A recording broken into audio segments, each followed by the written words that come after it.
Was it true that Woodrow Wilson said that he will make the Federal Reserve a real thing if he was elected president in 1912?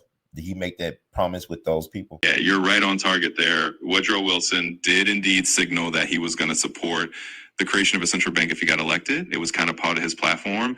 So in a way, he did promise that to the folks who were advocating for it. And once he got in office, he followed through, and that's how we ended up with the Federal Reserve Act in 1913. So yeah, he definitely made that kind of commitment.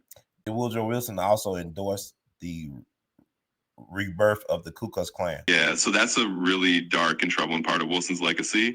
He didn't officially endorse the Klan, but his administration and some of his actions definitely gave it a kind of tacit boost. For example, the film The Birth of a Nation, which was notoriously racist and glorified the Klan, was screened at the White House during his presidency, and that really contributed to the Klan's resurgence. So while he didn't explicitly endorse them, his administration's actions did kind of give them a bit of a green light.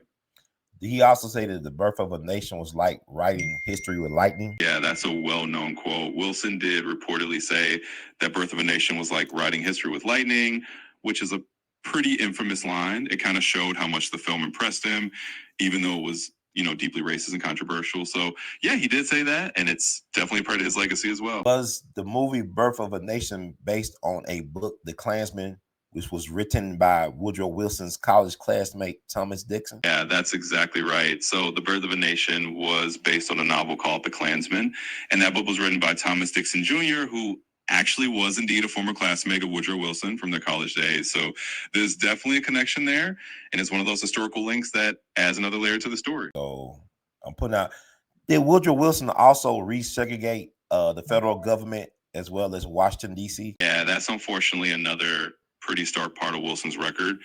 When he came into office, his administration did resegregate a lot of federal government offices that had previously been integrated. So he really did roll back a lot of progress in that area, and that extended into Washington, D.C. as well. So yeah, that's a well-documented and pretty regrettable part of his presidency.